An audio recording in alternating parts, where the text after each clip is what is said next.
Okay, good to go.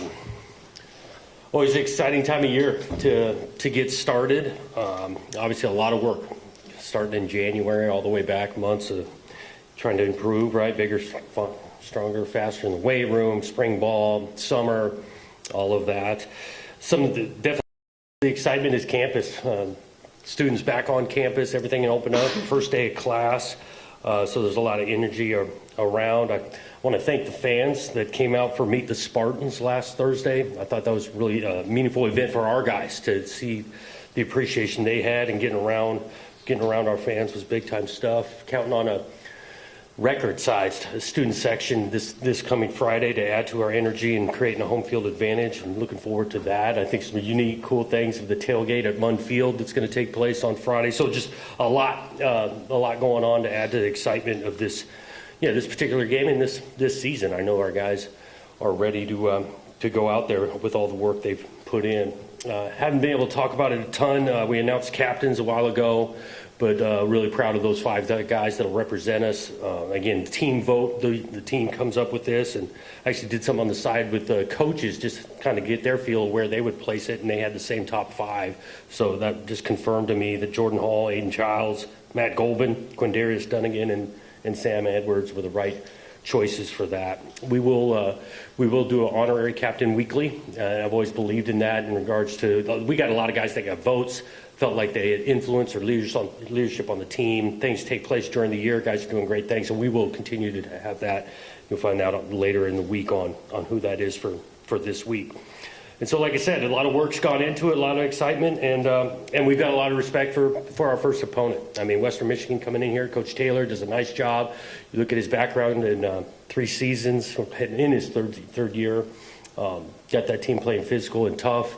Obviously, we've been digesting all of their last season, what that thing looks like. We can go all the way to their first game last year at Wisconsin, went toe-to-toe. And so we got a bunch of respect for them. That gets a big-time back who can carry the ball against anybody. Offensively, to make it physical. Defensively, there's a little bit unknown with what that is exactly going to look like schematically. But I know those players play hard and play sound football. So with that, this week just came off the practice field. We're trying to have a big-time week of preparation for a great atmosphere Friday and to play quality football. Questions? Hey, Jonathan, I'm right over here. Just real quick, do you have any guys, key players you don't expect to play on Friday night, Nakai, kickers, anything like that? Yep, I think Nakai will be a game-time decision. Actually took a few reps today, but that'll be a game-time call on him. Tarek is in that same boat in regards to a game-time decision. Hadn't been able to do much last week. Toward the end of the week, some. We'll kind of see where that lands with him.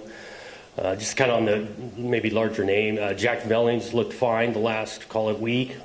Practice today. They anticipate him being able to go out there and go. And then is there like the biggest unanswered question that you're waiting to see Friday night, with all the work that you put in to finally get out there on the field?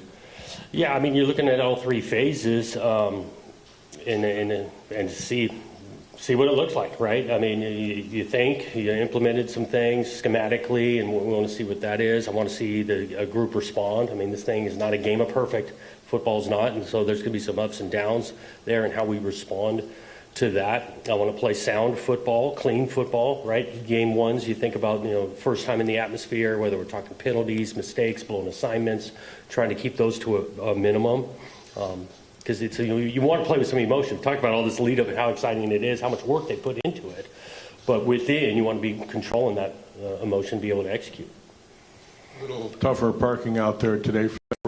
And you mentioned the buzz on campus. Since you just came from practice, was there anything different about today's practice with the game 4 days away and this being game week than any other practice? You felt a little bit of excitement, energy, because it is game week, and we talked about that this morning team meeting, getting closer, right? And we're practicing on a Monday where we normally wouldn't because we're playing on Friday, so it's moved up a day, and so this is game week. Felt the crispness and asked them to do that, to get in and out of periods and things, because class starts 12:40. They should be in class right now. It's 12:43. We had 50 guys that needed to get to class at 12:40, so we wanted to get them off the field. I know that was a little bit different. I'm curious, just first off, housekeeping question. If Tarek can't go on Friday, who's going to be the kicker? Blake will be the kicker if Tarek can't go. Martin's probably a week or two away. Got it. Yep. And then I'm curious, Western Michigan has still had their quarterback battle going on, and I'm curious how that affects you guys with the game prep, just as far as from the digest, how you prepare for it. Preparing for both. We can look at junior college tape, and we've done some of that. Obviously, there's a little bit of tape of the other one and competition, so we're trying to be prepared.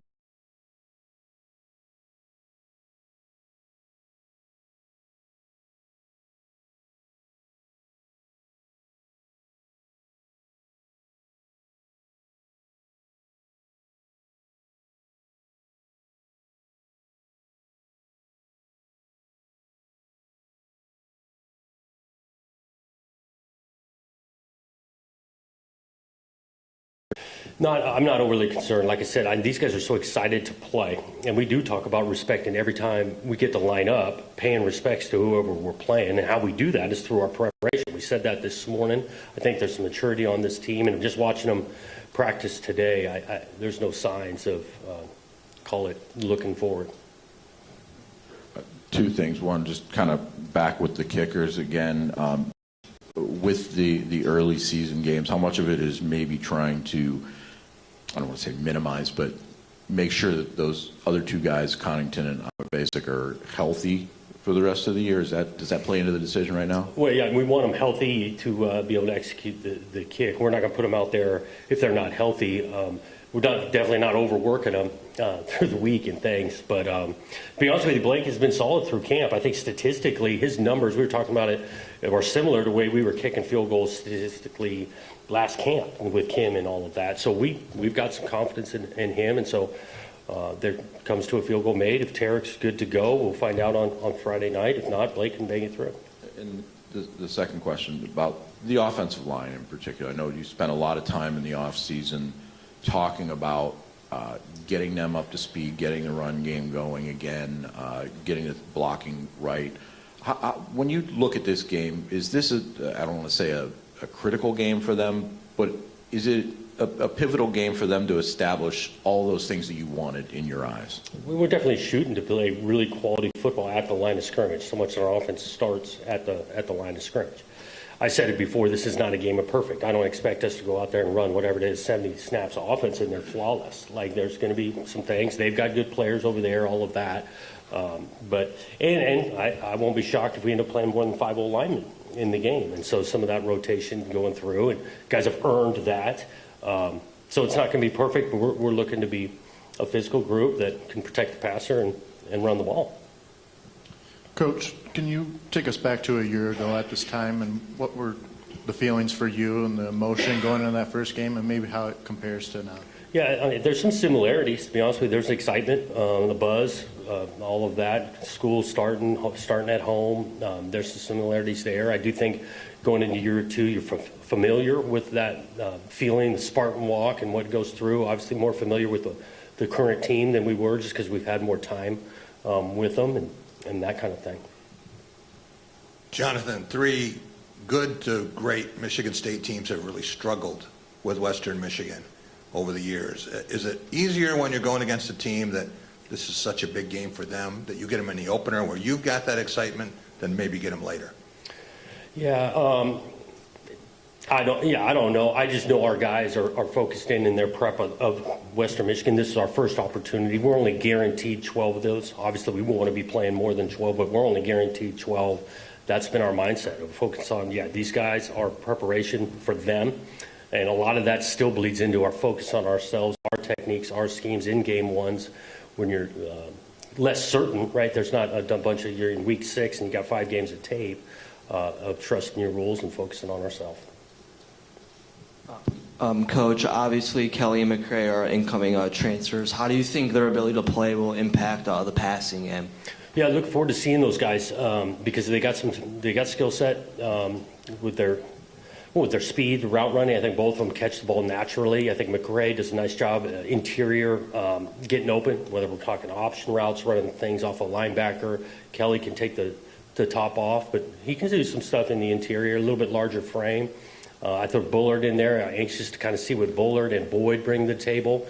2 different skill sets there. Bullard, again, can go. Boyd, natural route runner, a little bit larger catching radius to complement, obviously, with Nick Marsh out there.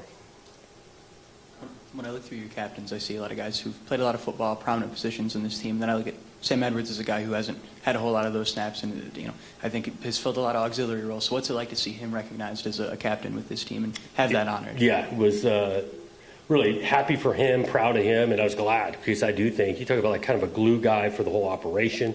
Can do multiple things, special teams wise, but selfless. You see the looks he gives out at practice. He could go out there in the game and function fine on defense. We just got some guys in front of him. His influence within the locker room is real, and that's why he was the top vote getter we had on the team. He was the top, like number one, more than Aiden, more than anyone. Yeah. Wow. You've said, starting over my words here, early preseason. You said last Monday you were going to meet with the DBs and sort of break some things down with them in meetings, and I'm curious what you took away from those meetings and what you're entering this week with. Yeah, they got with their coaches last week because we kind of break camp and then get into season prep. And so when camp ends, everyone sits down with their position coach. So those guys got with that, Coach Adams and Coach Adams, and dissected kind of where they're at, their role, what they can work to improve on. We do think we've got multiple numbers that we can put out there. You play a lot of times, you got 5 DBs out there. Feel like the competition has created some depth, and we need to. We're going to play some good offense starting in week 1 with some talent and speed, and those guys being on the same page is vitally important.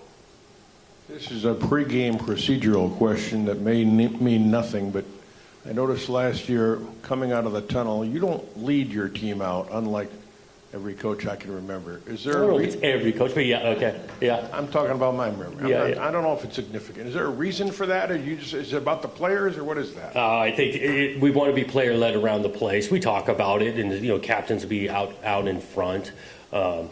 I'm sure there's some of me too, just safety, right, man? I'm not a great athlete anymore. Never could really run that well, getting trampled over from behind. No, but I've always believed in the player-led piece, and you'll see the captains up front. You see our strength coach a part of that as well, the amount of time that guy spends with them. That's how we've done it. Western obviously has a little bit of a question as a quarterback, I guess you could say. When you have the season opener now, and particularly with a team that has that position in particular up in the air, how much different is it maybe prepping in the modern era with all the portal movement versus maybe 5 years ago? Yeah, I mean, it's quite a bit different, not just the quarterback position, but you're tracking down tape from last year wherever they were playing, right? Whether it's junior college or they were back up at a certain spot, and then you look into the skill sets of the perimeter, or the running back, receiver, and well, he was at this previous place, and we've got the same thing going on our side. So it's quite a bit different that way, and then you do throw in a new defensive coordinator, so there's some unknowns that come with that. But I will say, even there's going to be some unknowns, even if system's been in place for 10 years, right? We're always looking at ourselves postseason, self-scouting, want to dabble in some new type of schemes. We're going to show some new stuff on Friday. Jonathan, I kind of want to ask something along those same lines. 4 or 5 years now into this sort of movement era, is there anything you guys have learned? Week 1, there's always going to be unknowns, like you said, there's always has been, but is there anything you guys have learned that's like, okay, maybe this is less important, this is very important in terms of trying to piece this together with so much movement? Right. Or is it just hard work and that's just... Yeah, it's not always easy. Because you get new players, you can't just sit and assume, oh, this guy's played college football 3 or 4 years, he knows these things. Like, we're back to ground level, substitutions, how we're operating on the sideline, timeouts, halftime, where do you go, what kind of adjustments, the communication, signals, like all of that is ground level every year. Also curious, is there any position groups that you guys as staff sort of look at this game as sort of an extended audition? It's not anything against Western, but just the timing going into from camp to week 1. Is there anything where you're still like, let's see some game reps to sort of keep evaluating? Yeah, we want to, and we're going to do that kind of really throughout the year. But in this game 1, where position groups are at, there's going to be a few of them that we're going to rotate a decent amount. I already kind of mentioned the O-line. I can see us playing more than 5 guys there. The rush position, maybe a little bit more. Usually it's about a 2-man rotation. You might see more guys there. Secondary, you might see a guy or two besides just 5 guys the entire time. We're going to rotate a receiver just like we do, but we'll probably run 6 receivers out there. I'm just thinking off the top of my head. We'll probably 3 backs, if not 4, but definitely 3. So you're going to see a decent amount. Yeah. You got two sophomore running backs, Brandon and Mackay, who were able to see the field just a little bit last year. What type of skill sets do they have, and what kind of share of the carries do you anticipate to see them get this year?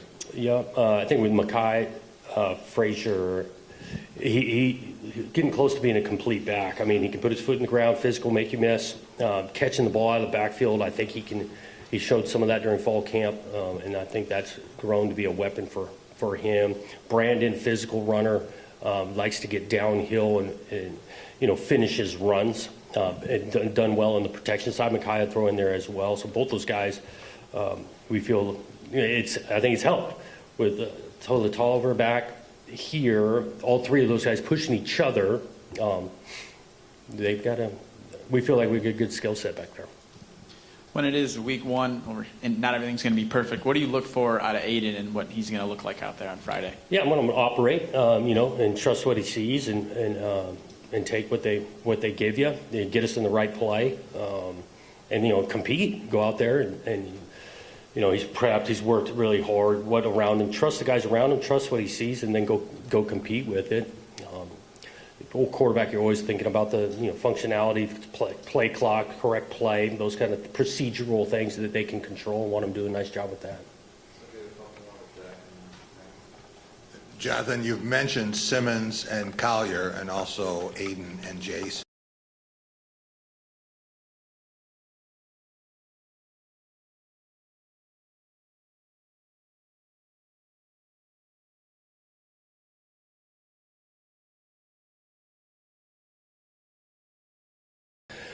We want to get those guys in games, whether they end up redshirting or not. So beyond those four you listed, Savory be one. On the punt return, kick return side, I think that's still, Cadillac, Alante Brown on the kickoff return. He's done it before. He'd probably give us a chance there. Amari Kelly on the punt return side, but Collier's a mix in that. They talk about the conversation. He's a really natural punt returner. Can do it. Butler gets some reps there and on kickoff return. Jace will be a part of kickoff return at some point, whether that's in week one or not. I don't know. So we've got some options back there.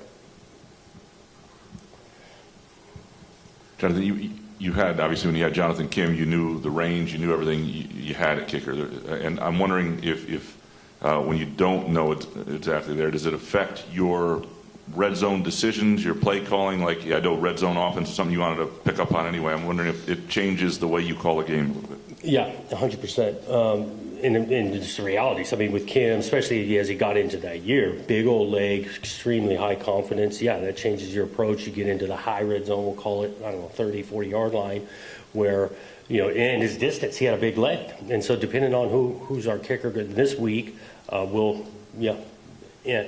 call it impact decision-making on play calling on offense. Mm-hmm. Yeah. Long snapper was on kicking. Is Caden back, or are you good with Sam or somebody else?